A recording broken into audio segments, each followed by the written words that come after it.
Welcome to the New Books Network.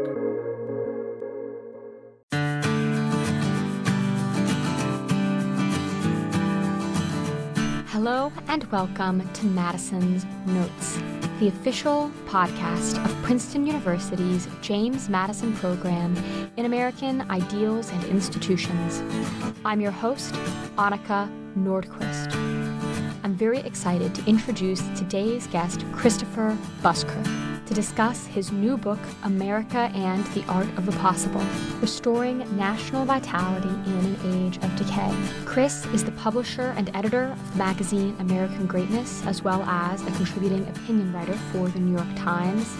He has a background in entrepreneurship and is also the co-founder and CIO of 1789 Capital.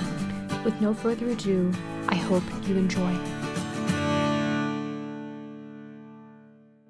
Chris, welcome to the show. It is such an honor to have you on. Thanks for having me. I've been looking forward to doing this. We've, as you know, we've kind of had a little scheduling challenge, but we got here, and I'm looking forward to chatting. All's well that ends well. So I want to kick us off. You make kind of I guess you could say the book has a lot of controversial statements in it, but there's one in particular in the kind of introduction of the book that really caught my eye, where you say that decay is the default. And especially for a book with a very optimistic title, that seems like a pretty harsh statement. So I guess I wanted to kick us off there. Why do you think that decay is the default? And why, if that is the case, shouldn't we despair? There's a couple ways to answer that, I'll go through them in some rough order here, but I guess I would say, let me answer the first question first. Why is decay the default? And that's kind of the super simple answer, is because if you do nothing, that's what happens, right? And, inertia is real, both it's real as a physics concept, it's real as a sort of, spiritual or concept. If you simply take no action, like that is where you start in life. That's, you have individuals, families, societies, nations, civilizations, all of it. And there's an obligation, I think there's a moral obligation to try and improve human life for a variety of reasons, which is a bigger and separate question, which I won't go into. But, there's... You can look around the world, both contemporary world or the historical world, and you can see all kinds of different examples of this. But I mean, just in the contemporary world, like, we make the distinction between the developed world and the developing world, right? And these are, just as an economic concept, it's like, what level of technology exists, how broadly distributed are those technologies within a given society. And the societies that are in the so-called developing world, what used to be called the third world, those are societies that, for whatever reason, didn't progress economically or technologically. They allowed that the inertia simply to overtake them. Now, there's lots of interesting reasons for that: culture, geography, etc., which is a separate point. But the bigger point is still that you are either moving forward or you are moving backward. And moving forward is a choice, and moving backward is the default. And the second part of your question is, like, why shouldn't we despair? And we shouldn't despair because we have agency. Like, and there is also there's a conflict in the human soul. There's a part of mankind's sort of fundamental being that desires, or at least accepts, decay. In a Christian context, this would be sin. There's another part that aspires to do something a lot better, and some people would call it how we pursue human flourishing in a purely Christian context is, how do you glorify God? And there are clearly purely spiritual elements of that, but there's also physical manifestations of that. Like, how do you just make life better for yourself, for your family, for the people around you? And a big part of that, not the only part, but a big part of that, is how do you build societies that are sustainable, prosperous, safe, secure? And, this is part of the reason for me buying the book, is because these things are possible. They're hard, but they're possible. And they're also really enjoyable to do. And we should not despair. We should realize what is possible, and we should think big thoughts, and pursue big goals. Mm.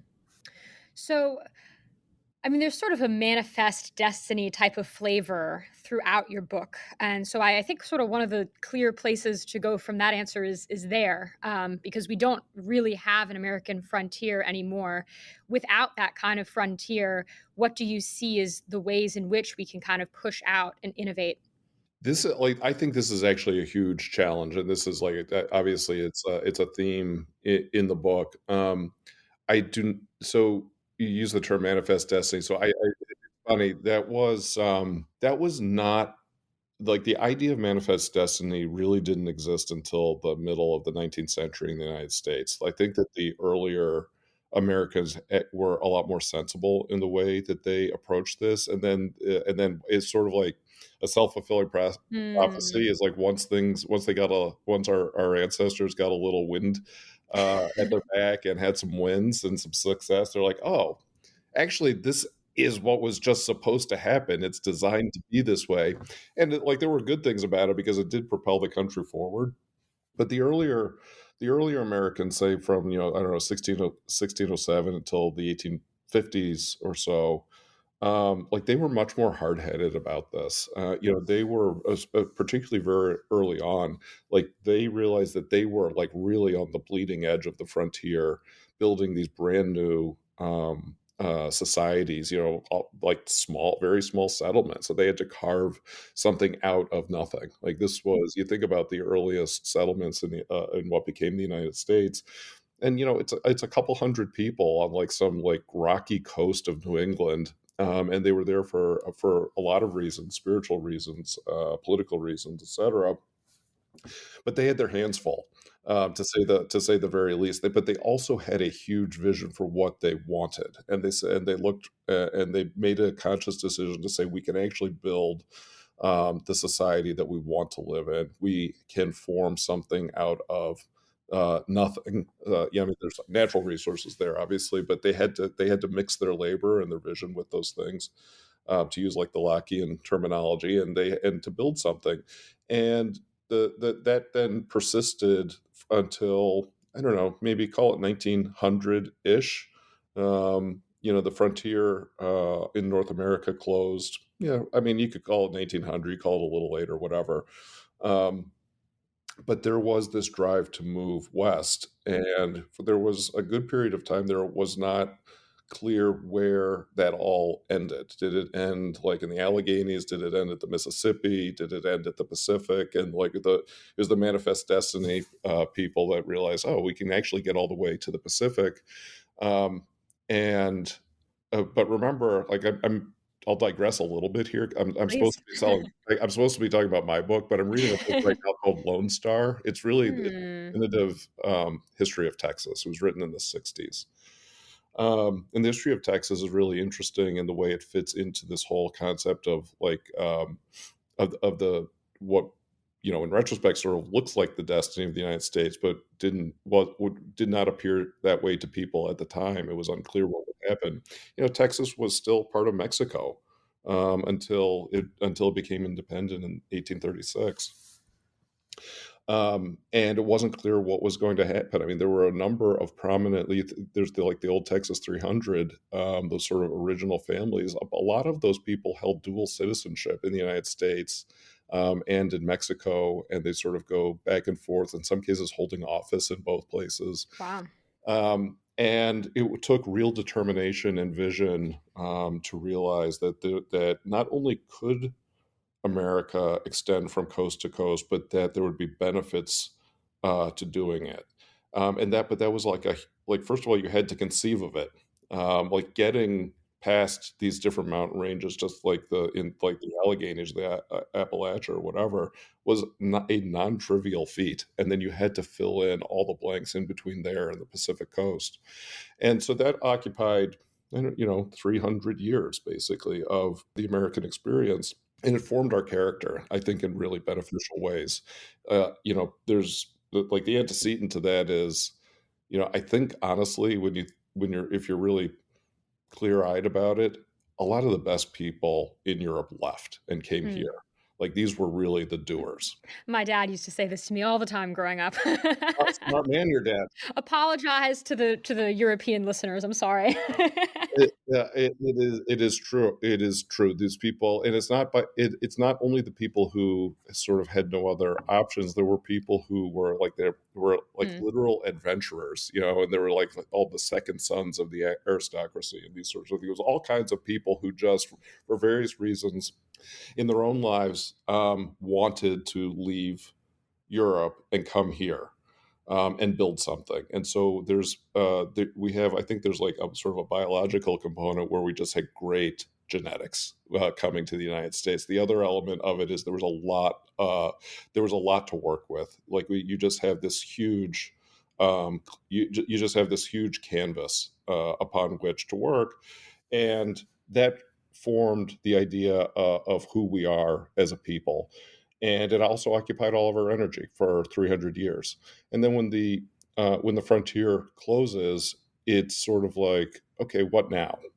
And that question was answered because we had two world wars in the early part of the 20th century. So a lot of energy was occupied by that. And then you have the Cold War immediately following World War II, which lasts until 1989. And so we've got all these energies. It's, a lot of the creative energy that had been expended on really just on pacifying the frontier and building out a new country, a new civilization in North America was extended by making the entire world the American frontier. And so this is what's sort of been called the rules-based international order, for good or ill. That's just an extension of America. Like that is like that was I mean, no people don't, well, some people now want to say it, but that's just like soft power imperialism. And so we carried on the American project abroad. I think that there is a way in which that's actually been really unsatisfying for people. It's different than building your own country and building your own family, building your own industries. And at a certain point, by the way, you touched all the places on the world that you could touch. And what we found now is that we didn't tend to the home fires, and like there's lots of work to be done in the United States.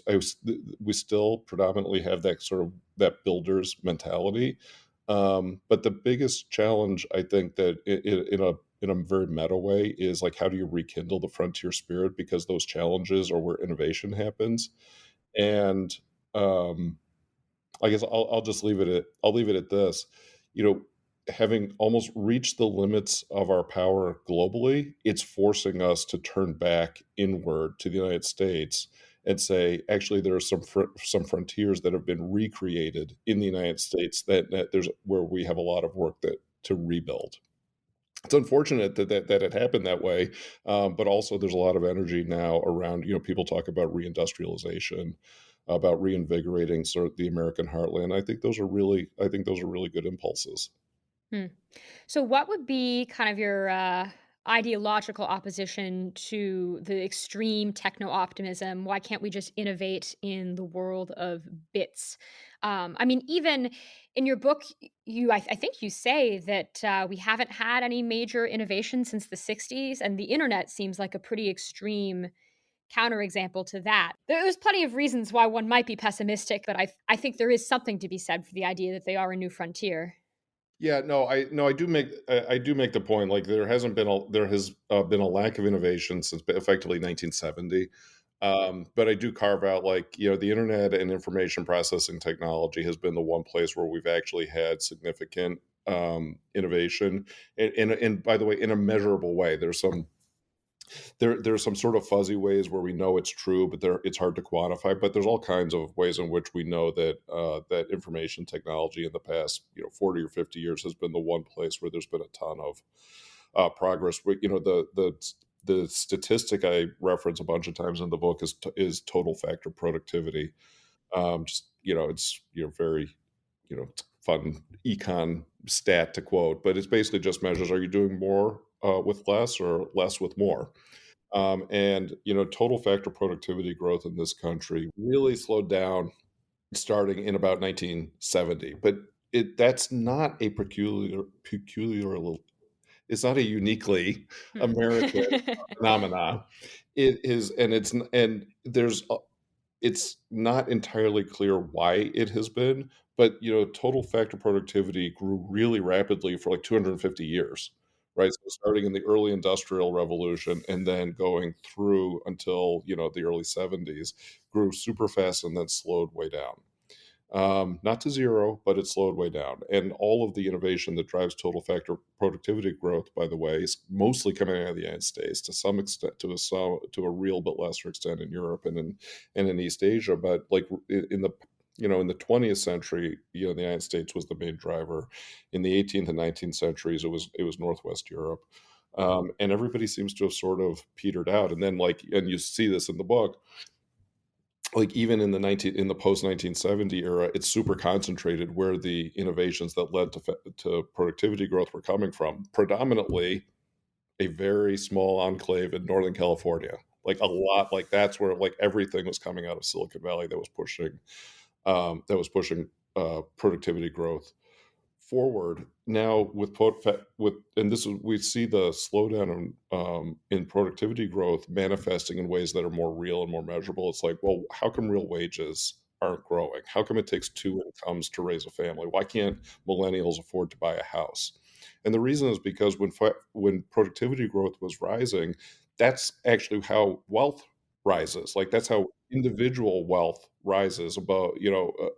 There's basically three ways that a society can grow rich. It can plunder other societies and take their stuff. You can just have more people. So the aggregate wealth will grow, but that doesn't increase individual per capita wealth. Or you can innovate, or you can do some combination of all three of those. And we're basically down to just one, which is plunder. And that's what the reserve having the dollar as reserve currency does. It basically allows us to export inflation, and in a very soft power kind of way, we basically get to bring a lot of economic benefits that we didn't otherwise earn into the United States. I think there's also some that's good in a lot of ways, but there, as I talk about in the book, that also has some bad manifestations because it makes us lazy and sloppy because it's too easy. Like we couldn't run a $32 trillion national debt if we weren't the world's reserve currency, and the fact that we know we can means that we do, and then that crowds out all kinds of other that is also a problem with innovation. Like people do uneconomic things because, well, we know we can just print more money and the government will pay for it. So anyway, I'll leave it at that. Yeah, there's a lot to unpack there, and that portion of the book about the reserve currency definitely was an example that really stuck with me. But I promised before this interview we were going to go chronologically, and I've already broken this promise twice, and I'm probably going to keep doing so. But before we kind of delve into that a little bit more, I want to talk a little bit about views of history. So, for instance, we recently hosted Orrin Cass at Princeton, and one of the students made kind of a tongue in cheek comment to me about it. Oh, those are just conservative Marxists. And, obviously, there are a lot of things about that label that aren't quite accurate. It's just sort of intended as an insult. But it did kind of strike me as I was reading your book that this idea that it's kind of material progress that drives history, this hyper materialist thing, it does in a sense feel kind of like the conservative version of Marxism, just a materialist, with a capital M, like in that very literal way. Yeah. So I'm wondering if you could speak a little bit to that, why you place that heavy emphasis on material progress driving history, and why you think that could be a right-wing thing to do. Yeah, I'll tell you. There are a couple of reasons. By the way, I'm glad you had Orrin come. I love Orrin, and you know this because I quote him in the book. Yes. So, why did I choose to focus on the material aspect? A couple reasons, but the biggest one is because it is easy to quantify. Hmm. And what I did not want to do was write the umpteenth sort of right of center book that is like all head in the clouds theory or ideology. It's not helpful. There is no action item that comes out of that type of a book. And what I wanted to do was write a book where there was an action item where you could actually identify a concrete problem quantitatively, and then start to think about what's the solution to those problems. And it's like conservatives like to say things like, it's like you look at every conservative like think tank or whatever. It's the Freedom Club, the Liberty and Justice League. It's like it's all sort of very coded in a certain way around ideological terms, which may be good, but it always has struck me as a little bit nebulous. Hmm. And like freedom and liberty are great. You can mark me down in the column as someone who is in favor of those things, but like one of the things you should know is that I wrote a different book before I wrote this one, and like while I was in theory writing this book, I wrote a book that was exactly the book I didn't want to write, and I threw away about 90% of it because it was a long litany of complaints. And this should be better. And I thought, well, that's actually not helpful. Like, how should it be better? Like, people should have more freedom. People should have more security. People should have more prosperity. Okay, fine. But what does that actually look like? How do we know when we get there? And if we don't know what it's going to look like when we get there, there's no way to get there because you can't create an action plan to get there. And so what I wanted to do was focus on the material aspect because it is very concrete, it is very quantitative, and then you can start to think about solutions. And so, again, like I thought about, well, what does the society I want to live in, that I think most people would want to live in, what does it look like in a very concrete way? Well, I mean, it's pretty simple. I think it's like um, intact families, like more health. Like in other words, you live longer and you're healthier the longer you live. Like if there was more of that, everybody would count that as a positive good. More security, so less crime. Borders are secure. Your country's not at war with its neighbors if it doesn't absolutely need to be, and people can, and then and then more prosperous. So what is that like? Well, that's the innovation part, that's the productivity part, but also a legal and political structure that has to go around that says, well, people have private property. Like people's rights are protected, in their property. They're safe in their homes. They are able to, if they play by the rules and work hard, they're able to actually get ahead and just do the simple things that we take for granted. But buy a house, have a family, be safe from being thrown in prison for no reason, be safe from being shot on the streets. I think we almost take all of these things for granted as though, well, yeah, that's what it should happen. But okay, right, but it isn't, right? It is, those things are all less true now than they were 50 or 60 years ago. So how do we get those quantitative things right? In other words, we like I put later in the book, I said, like on the health thing, I cited some statistics like in the United States, median lifespan has been declining. Okay. When I say this to people who don't know, I've like yourself, you've like run in a circle of people who are like, no kidding, Chris. Like I read up on these statistics at night. Most people do not. Yeah. But you tell people who aren't up on these tests, they're like, no, you're just wrong. I was like, no, actually, like you can Google it. Look, like our median lifespan in this country has been declining. Well, why? And one of the reasons, the big reason really is that, the sort of four horsemen diseases, cancer, heart disease, and so forth, like the incidence of these diseases is growing. It's ridiculous. People, and as a result of that, not only are people living shorter lifespans, they're sicker as they get older. And so what I've heard some people call health span. So how healthy are you during your life? Health span's also declining. Then lest somebody think, well, maybe this is a sickness of the modern world. Maybe, but it's not. Because like in our peer countries in Western Europe, lifespan is actually increasing, and the incidence of these diseases is actually much lower. And I cite some data from using France as the counterpoint. Like median life expectancy in the United States is something like 76 and change, and in France it's like 82 and change, and theirs is increasing and ours is decreasing. Fun fact: about 35% of all French are regular smokers. That's about like 12% or something in the United States, but the French have a lower incidence of cancer and heart disease than Americans do. So I said this on my Tucker interview about the book. Start smoking, everybody. Apparently, it's good for you. Tucker loved that. That was exactly what he wanted to hear. Totally, totally. That again, nobody thinks like this should not be controversial. Oh, I think that Americans should live longer and healthier. Hmm. Well, okay, but But again, it's concrete. It's measurable. We know it's going in the wrong direction. It is going in the right direction in some peer countries. What do we do to get there?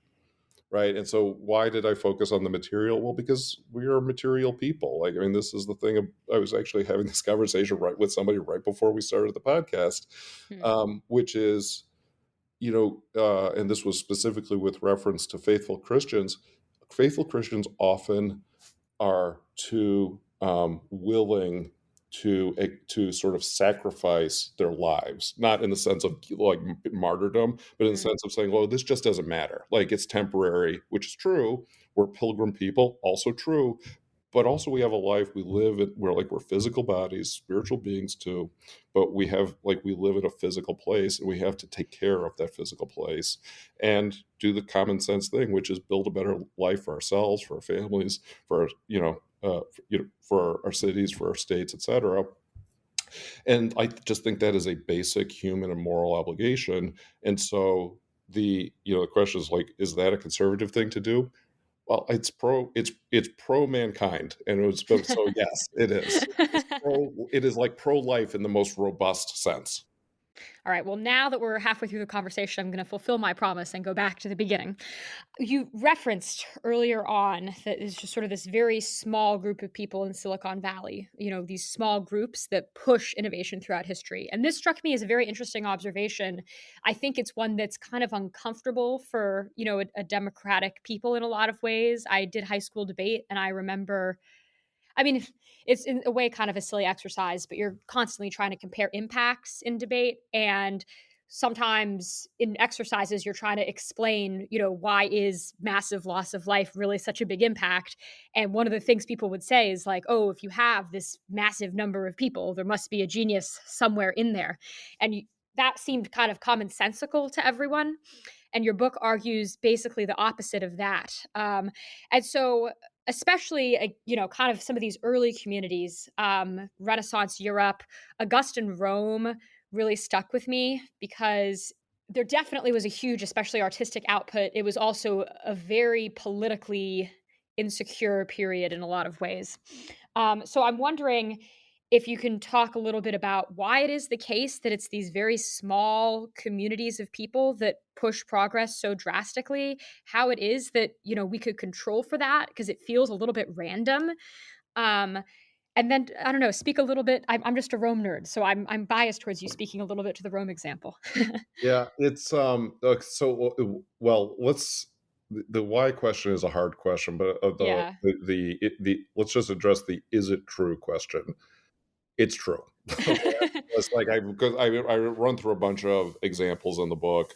You rattled off a few of them. For whatever reason, and I'll come to this in a second, but for whatever reason, it is always small groups of people that push the frontiers, that push the boundaries in whatever. It can be, I use the sort of Enlightenment Edinburgh example in there, and you have in this very short period of time, like maybe probably less than 50 years, you have artists, poets, economists, scientists, they all know each other. Okay. First of all, we're talking about like maybe 20 guys. They all know each other. They're members of the exact same social clubs. Like there were two clubs that were important. They were all members of these clubs. There were basically two overlapping generations that did all these things. But it's like David Hume and Adam Smith and Blake, and then there's these people sort of push forward the boundaries of like what ultimately became this modern study of chemistry and mathematics and things. And why there? Why then? I'm not sure, but it happened, and like you can quantify it. And that's where all of the innovation in a lot of different fields, or maybe not all, but a very large amount of the really important innovation was happening in Edinburgh in the middle of the 18th century. You see it in Silicon Valley in the late 20th century, early 21st. Again, around a very particular field. The Silicon Valley thing is interesting because it was very narrowly focused and was actually great in certain types of technology and actually really degrading in other elements of human life. Famously, like right now, there's I think the statistic is in San Francisco, there are more, I think, pet licenses than there are kids under 5, or some statistic like that. Like Oh nobody no. has kids in San Francisco. I feel like the pet stat from San Francisco I know is every time you see a news story of someone's dog like eating a needle on the street, that was always heavy. See, they're having the pets, they're abusing them. They shouldn't even have pets. Yeah, I mean, but so it is definitely true, and you can look back and you can cite the examples of in any particular point in history, there's something that is really pushing forward the borders of mankind's knowledge in some field. Maybe it's one field, or in Edinburgh and Rome, there was multiple fields advancing at the same time. Hellenic Greece, so Bronze Age Greece is the same thing, is the same issue. Like weirdly, we know it for philosophy and these sorts of things. Also, a weirdly fertile time for technology at the time. First railroad, is what was there. I cite that example. There's all these things that happened, and they were happening there and nowhere else. And the question is, okay, we've identified that this is something that is true. I think some of it is. I think some of it is that people, when you, maybe it's just that we sometimes you randomly get a unique group of people who's uniquely talented. They all appear at the same time, and they riff off of each other. They take energy from one another, and they push each other forward. I think that's actually a big part of it. The question is, what can you do with this information if you stipulate that it's true? What can you do with it in order to try and get more of that? Maybe make it less random or more frequent to happen. The argument that people made that you were referencing from your high school debate, by the way, high school debater here. Oh, excellent, excellent. Just to be clear, silly argument of, a result of not really having first principles that you can go back to, just to be clear. Yeah, no, I get it, but it's a very common point of view, right? Yeah. And in fact, I think what we found is that the opposite is true. Um, is that, and I cite this too, but as you get more people and more densely packed, there's almost like a negative network effect. And it's San Francisco is an example of this. Obviously good outcomes in certain areas of technology, but really bad outcomes in other elements of life. People tend towards all kinds of different self-destructive sociopathic behavior, like self-harm, not having children, these sorts of things. There's a study I cite in the book from the early 60s. This guy, um, Calhoun, he did this study that's been replicated now a bunch of times on Warsaw rats. And when you overpack them in their housing, they start to self-harm. They cease. They either overeat dramatically when they have the opportunity, or they undereat Mm, dramatically, and they cease reproducing. wow. And it's that sounds familiar. Just replace Warsaw rats with people in very large urban areas. Oh, that's so creepy. There is something that cities are good for the network effects, but there's an inflection point at which they become destructive. Mm. And I don't think anybody's really figured this out yet. But going back to your original point, which is how do we try and optimize for highly, let's just say highly productive, or highly creative small groups. And that's something that I thought a lot about, and offered some ideas later in the Yeah. book. I don't know that I have a solution. And I said this in the book, I'm not sure that these are silver bullets. These are ideas of how to get started. I wanted to quantify the Yeah. problems as I saw them, and then at least propose hypothetical solutions that would at least be worth trying. If you can quantify the goal, then you can start to experiment with solutions. So one of Mm. the things I talked about in the book was was charter cities. So there you kind of kill a couple birds with one stone there. So number one, you build a de novo city in the middle of nowhere, because by definition you have to build a new city in the middle of nowhere. If it was somewhere, it would already be a city. Uh, well, that's a frontier. Like you have to solve a lot of the problems of starting with a blank slate and building something like a physical something where people can live, where they can be productively employed, where there are all the social structures, hard and soft, that go around them. I said, so if it would be a pretty interesting, I think, and worthwhile experiment. And by the way, there's a lot of people who are very interested in doing this, so it's not like there's a lack of people who want to do it. But we'd have to create a legal regime. So it's a political question. We'd have to create a legal regime that provided the space, but the political space for a smaller. Obviously, you're not going to build New York City. You're going to build something with 10,000 people or 20,000 people to begin with, but provide them with the room to experiment on these things and then see what happens. But it gives you the opportunity to try and make more intentional the idea of, like, well, if there's space for people to grow, and this goes back to the frontier thing, there was space, like there was open space where people could experiment, try and figure things out. It's like, look at the 19th century and even late 18th century America. Like there was kind of a weirdly large number of like what we'd now call communes. Like people were just, they had the space to do it, and people sort of naturally came together. Like you probably know the book that Balaji wrote last year, The Network Oh State. yeah, yeah. And so, like, Balaji's argument is that, online communities can form in the ether, but as they develop, it would be beneficial. It's a similar argument to the one I made.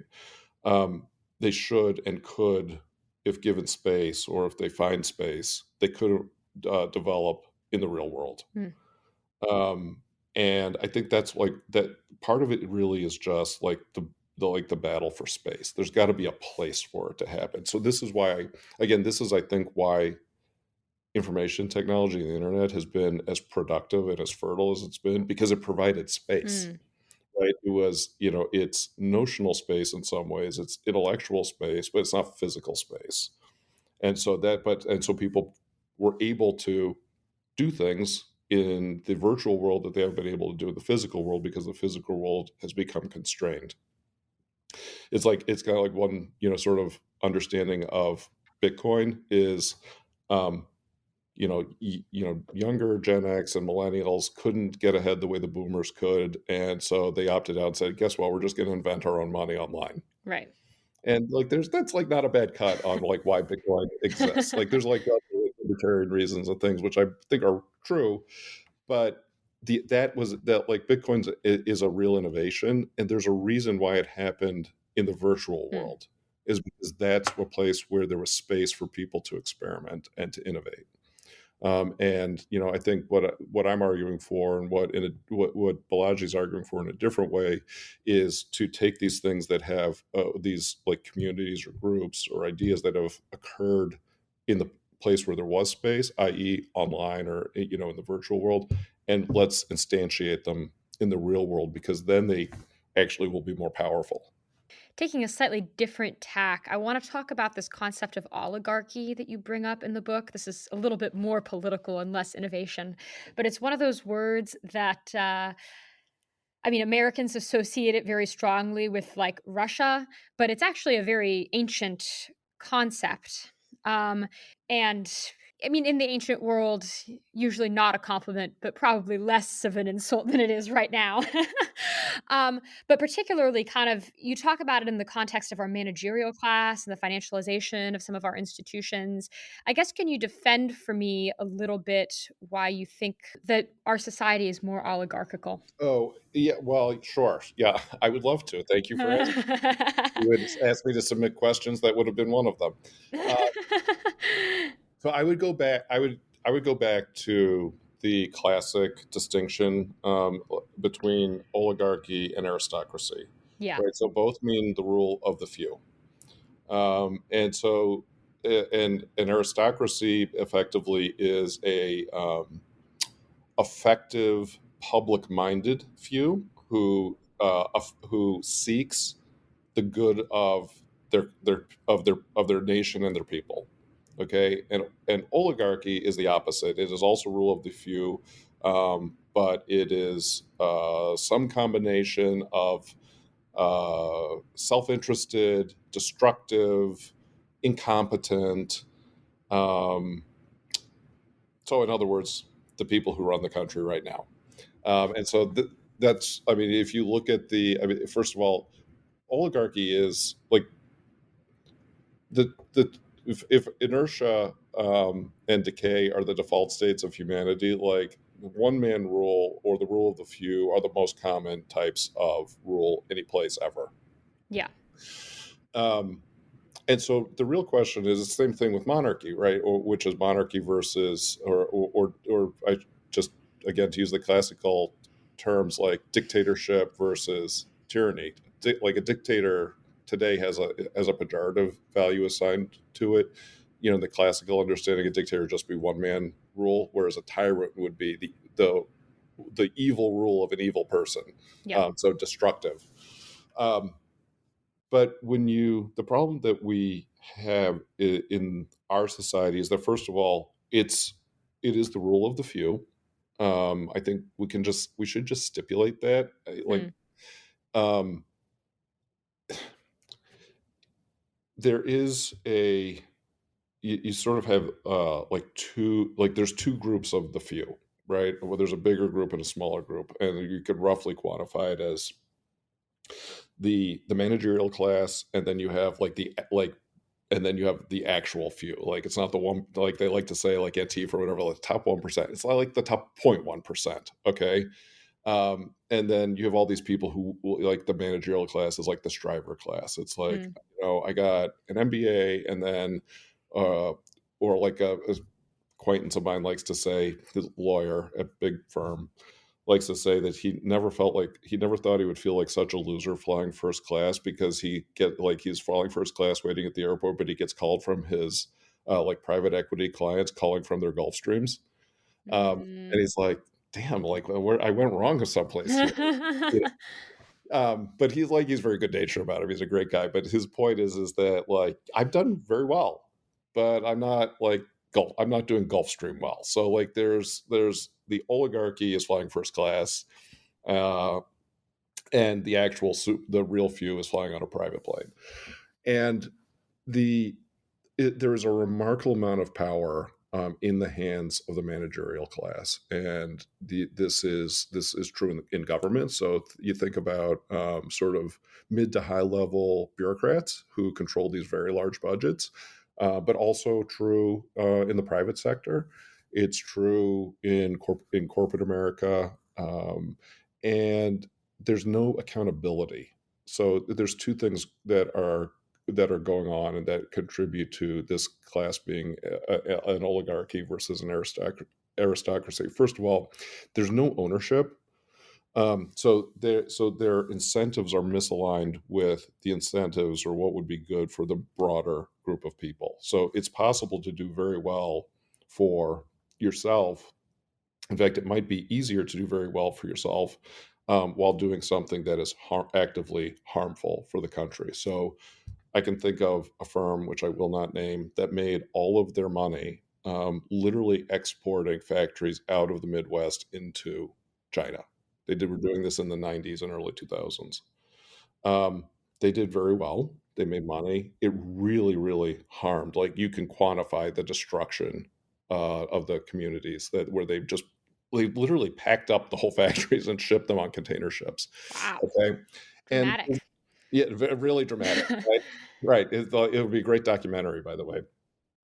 But the people in that class have been taught to make money, which is good. I mean, I'm for it, but not to have the sense of responsibility in a really in a serious way that you would have in an actual aristocracy. And I'm not talking about like sort of feudal Europe or something where there's title, but an aristocracy meaning, yes, we recognize the fact that we are the few, we have more power than the many, we control the levers of power because of the seats we occupy, but we have been cultivated and taught in a way that we have a responsibility to uplift the entire country. Everybody should, at the end of the day, the actions we take should benefit the entire country of people.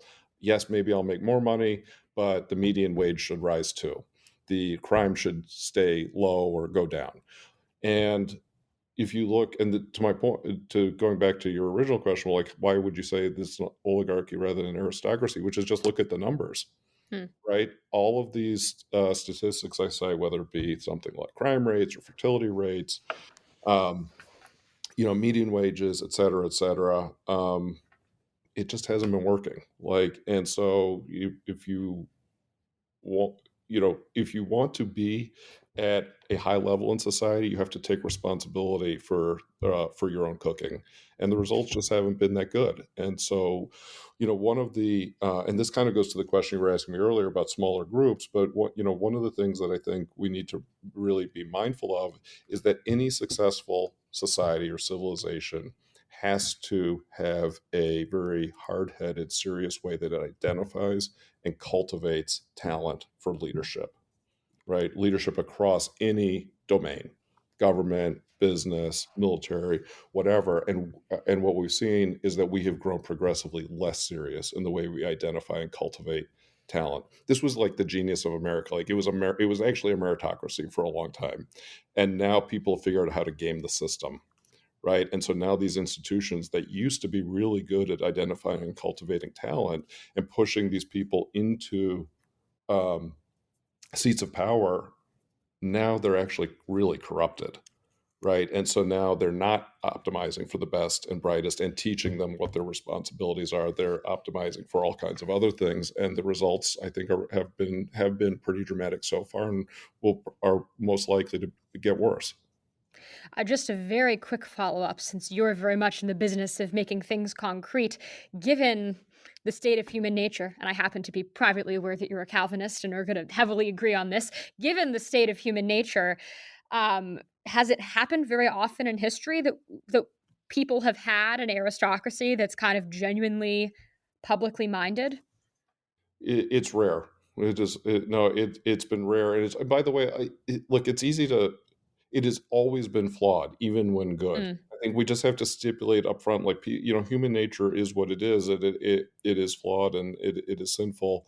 But there are better and worse versions and instantiations of mm, the institutions that people build. Um, and they're, the best version, I think, that we've seen is, or one of the best versions is definitely sort of early America. These were it was a very, very unique flowering in human history. mm, Um, because you had this you had all this opportunity because of where we were. So the frontier thing, the frontier mindset, the reality of being on a frontier.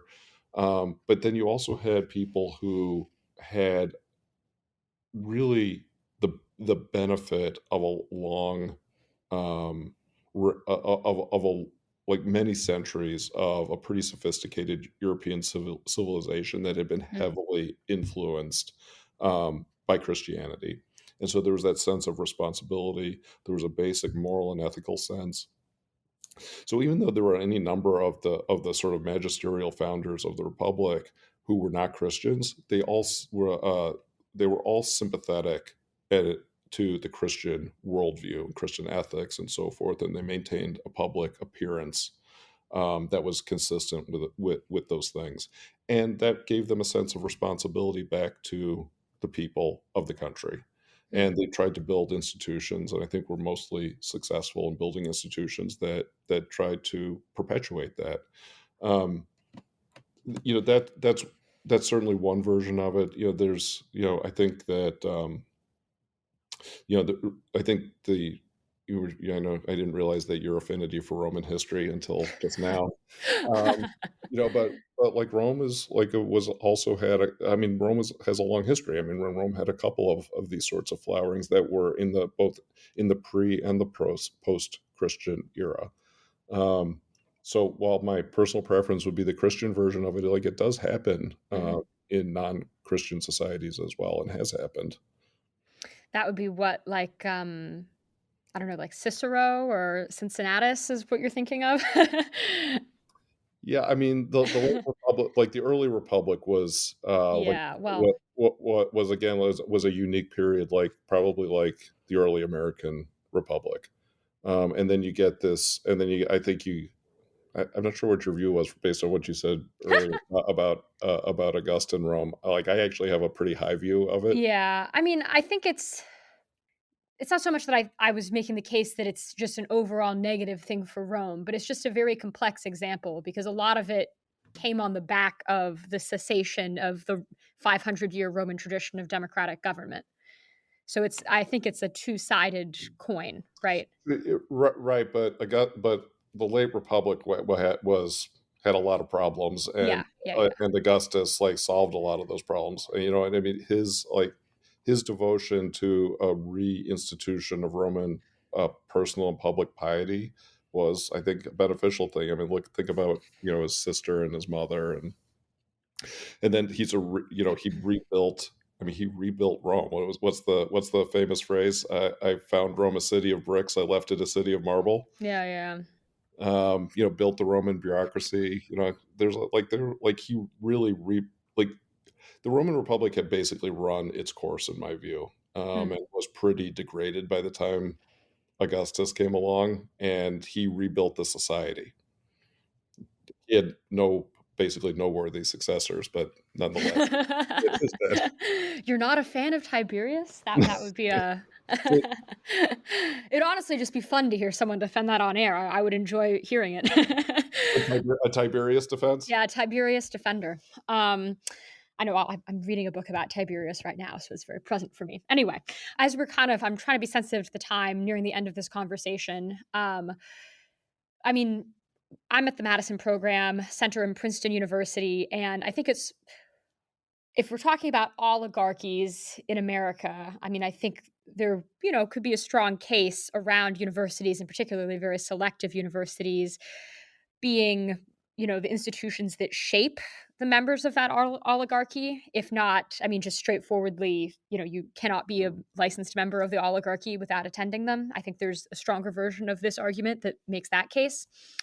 And so, I mean, there's been, as you and I were discussing a little bit before this conversation, universities are in a time of turmoil, particularly at this exact instant.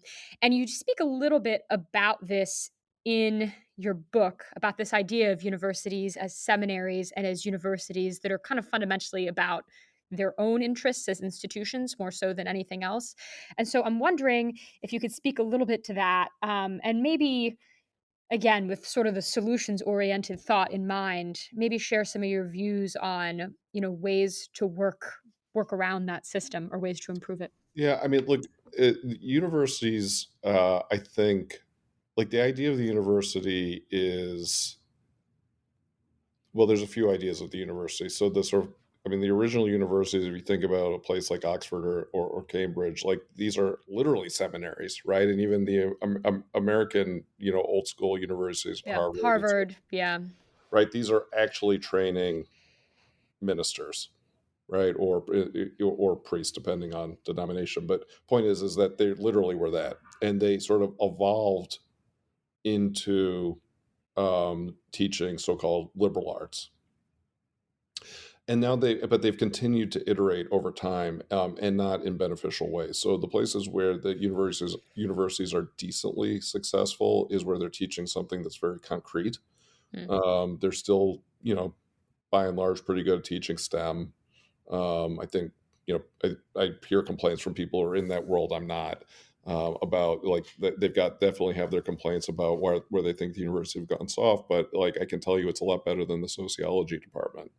Um, and what's happened is you've just gotten this sort of mission creep about what is a university, who should attend, why does it exist, and the self-understanding of the universities today is really that's the epistemic problem. Is they think that they exist to do some other thing than what I think most people think a university exists to do. Again, at the highest level, Hmm. not like Eastern blah blah blah state, right? Um, But I think that needs to be rethought. In the book, I talk about how there was this period of about 40 or 50 years after the Civil War where there was a conscious reimagining of the American university, and this is the period in which MIT's founded, University of Chicago, Stanford, UCLA, Cal, and so forth. And there was a theory of the case that went into developing these new universities. It was an extremely American version of the university because it went along. It was happening at the same time a bunch of the land grant universities were being formed. The land grant universities were all agricultural in nature, which is like, let's teach people to do agriculture better, more efficiently, in a more modern way so that we can produce enough food. And so again, super practical in the way they approach things. And then you had these sort of more elite universities, and obviously they became much more elite over time. And that was sort of a response to industrialization in America. And it was like, okay, we need to produce people for the modern era, an industrial era. It's not like the way. And now what's happening is that people have captured these legacy institutions. Say, well, you know, we need to remake society, and we need to do it in these like really degraded ways.